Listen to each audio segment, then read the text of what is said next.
we had a full slate originally, but with some bad weather and some rain here in the Northeast, a 15-game slate became 13. So 30 MLB clubs, 26 in action, but that means 2 more games tomorrow in what was a shorter slate that made Donnie very, very angry as we took an early look at opening day earlier this week. No Mets and Brewers, that game postponed at Citi Field. No Phillies and Braves, that game postponed at the Bank in Philadelphia. But still 13 games to run through, and we start with a look at the American League. Big picture forecast for a new year in Major League Baseball. The Astros enter as the favorites, plus 360. Of course, they made it to the American League Championship Series a season ago. I believe they have made it to the ALCS for something like 7 consecutive years, something ridiculous in the AL. The Yankees had a ton of optimism with Juan Soto joining the boys up in the Bronx in the pinstripes,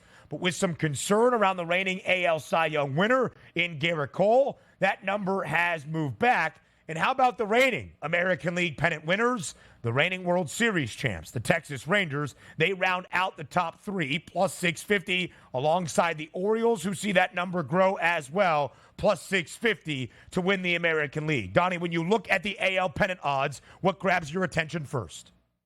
The AL West is going to be very competitive once again. Those top 3 teams going to be duking it out all season long. But I do agree with the fact that the Houston Astros are placed at that plus 360 price to take down the pennant in the AL, and rightfully so. As Ben just pointed out, seemingly they're there every year. So in order to win a World Series, Ben, what do you need? Number one, a good baseball team, and to make the playoffs every year, the Astros will do that. Solid pitching staff, great bullpen now, boosted over the offseason by getting Hader, which was a great thing for them here, because in the playoffs, yeah, you win with starting pitching, but more importantly, you win with the dominant bullpen, and maybe they have that. I disagree with the Yankees at a plus 450 price. Maybe if they'd added another frontline pitcher to go along with a really healthy Garrett Cole, you would buy into them. But they did get Juan Soto, which I think is great. That 1 through 9 lineup looks tremendous, but I'm not banking on that. But we know why the Yankees are up top. They're going to get a lot of money here in the betting market, so these books do, including the FanDuel Sportsbook, have to protect themselves. But the one wild card team, which shouldn't be a wild card team, is sitting at a plus 650 price. It's the Texas Rangers. They just won the World Series last year. Is it hard to go back-to-back?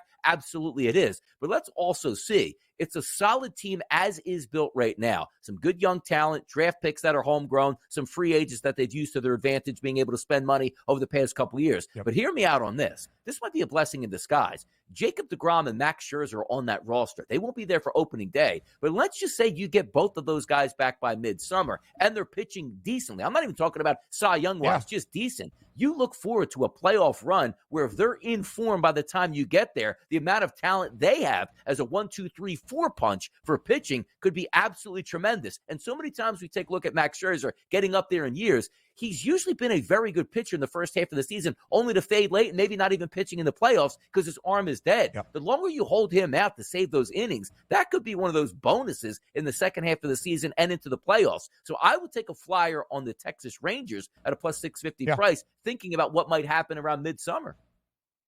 There was so much investment in Arlington over the past 2 off seasons leading up into last year, getting guys like Corey Seager and Marcus Semien and, of course, Jacob deGrom a winter ago. From the pitching staff perspective, it did not really pay off. You had Jordan Montgomery, who was sensational in last year's October run, but you saw the investment start to build offensively in that lineup for the Rangers. And, oh, by the way, they have a man by the name of Wyatt Langford, who was a rookie out of Florida, who led all of spring training this year with 20 RBIs and just one off the home run lead with 6 to add to a very explosive offense already. I would certainly keep an eye on the Rangers. Donnie, we showed you the top 6 right there. That's an important number. Of course, it's the 6 best teams that make it into a Major League Baseball postseason in either league. And you will see 2 teams from the American League East, 3 teams from the American League West, and what would be the divisional winner, the divisional favorite, that is the Minnesota Twins in the American League Central.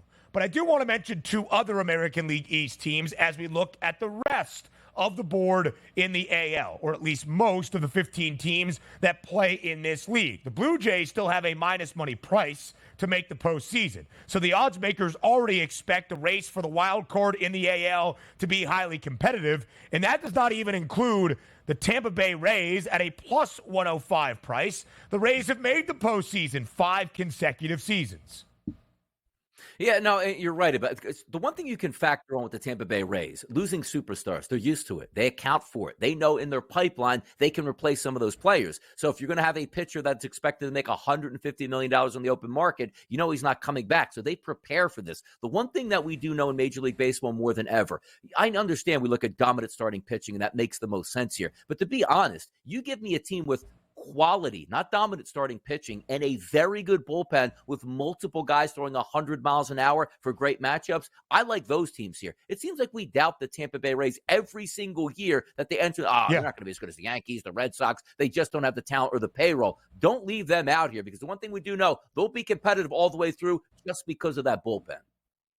Absolutely so. We'll look at more of the American League, the individual award races for that MVP, for the Cy Young, and what it might mean this season. Up next, before we turn our attention to the NL, it's a Major League Baseball opening day preview. Now, American League award odds now, as we looked at the pennant chase and those prices for win totals and to make the playoffs. Now we look at the individual perspective, where at least 2 of the past 3 years, it was almost like when you started a Major League Baseball season, it was giving the award to win the MVP award to Shohei Ohtani. If he was going to pitch and hit, there would not be anybody that would be more valuable than that. Well, Ohtani, now only a hitter for 2024, and in the National League, opens up the MVP race, and as we look at the Cy Young Awards as well. Juan Soto, the favorite to win the American League MVP. His teammate in pinstripes, Aaron Judge, second best price. Garrett Cole, the reigning Cy Young winner, but with being out for at least the first month of this season, it is now Corbin Burnes, the AL Cy Young favorite, now in Baltimore at an 8-1 number.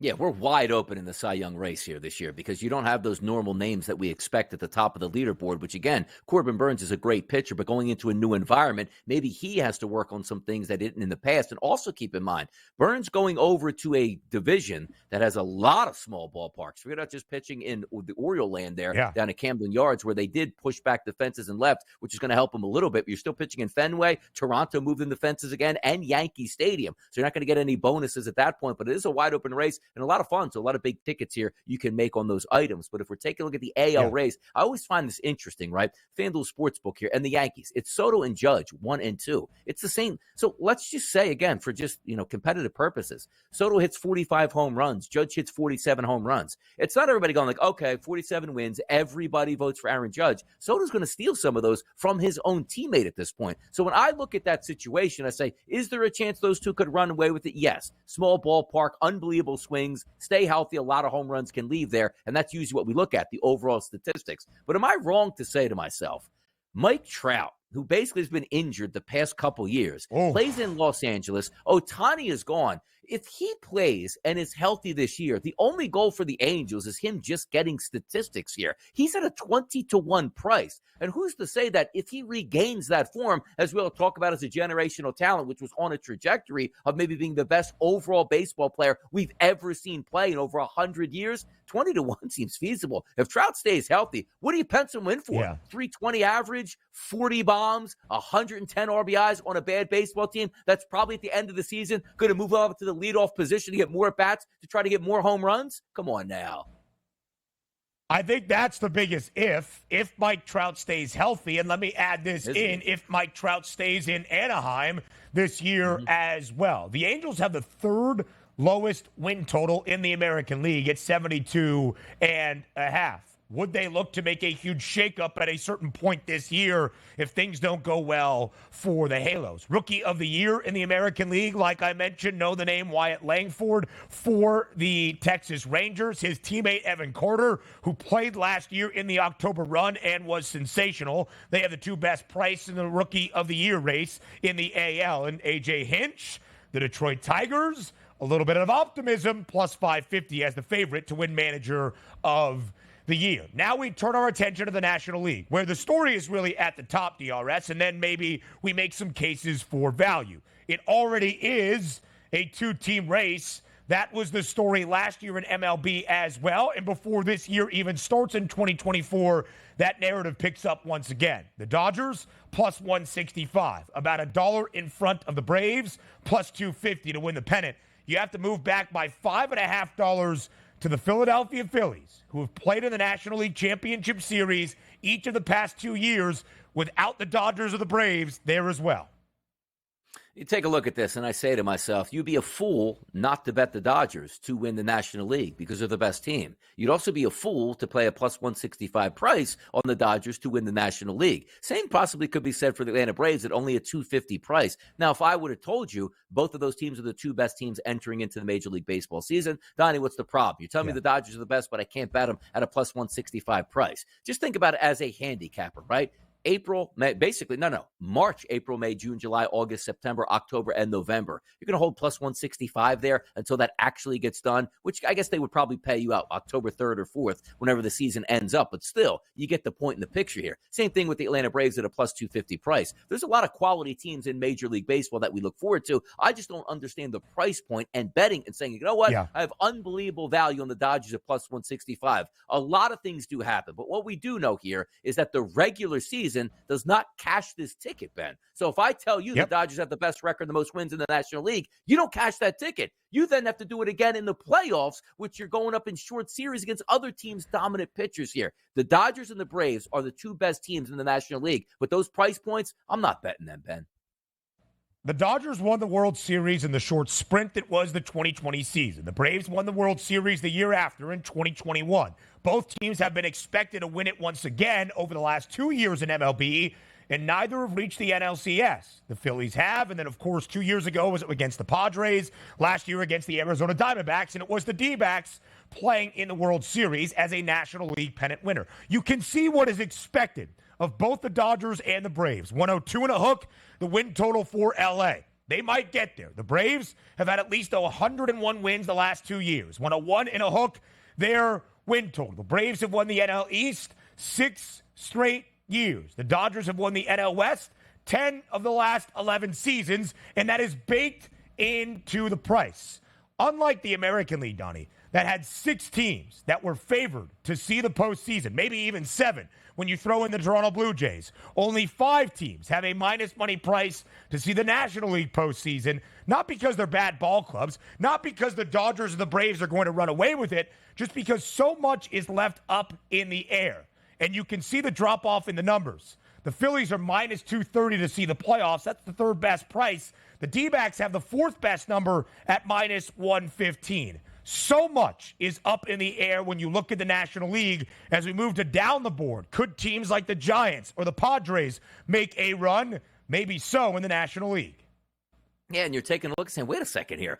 Padres, good baseball club here. You take a look at the Giants, good baseball club. Plus money to make the playoffs. Where do I sign up? Why? Well, look at that division. They are going to be beating on each other on a day-to-day basis, which says to yourself, hey, I'd rather be in, like, let's just say the NL Central at this point than being out in the West. But I still do have some positive vibes here for the Padres and the Giants, even though you are going to be going toe-to-toe in that division with the Los Angeles Dodgers. And the same thing about the Arizona Diamondbacks being a slight favorite at minus 115 to get into the playoffs. I think they make some sense. I love the addition of Montgomery late, the same way I love the addition of Snell staying in that NL West and going to the San Francisco Giants. There is a lot more parity for us, guys, outside of the Dodgers and the Braves in the National League than we might find in the American League. So you might find some gems down the line. Because, Ben, teams do make the playoffs. If the Dodgers and the Braves run away in the end, I was like, we're not going to put 3, 4, 5, or 6 or 7 into that bracket here to get into the playoffs. They have to make it in. You just got to find that value. And then the Major League Baseball postseason is a completely different thing than the regular season. Frankly, I don't think there's a lot of value on either the Dodgers or the Braves right now. Minus 550 for LA to win the division, minus 280 for Atlanta. You're betting that Atlanta is going to have 102 wins if you take the over of their win total, and 103 for the Dodgers. Could happen. Is there value there?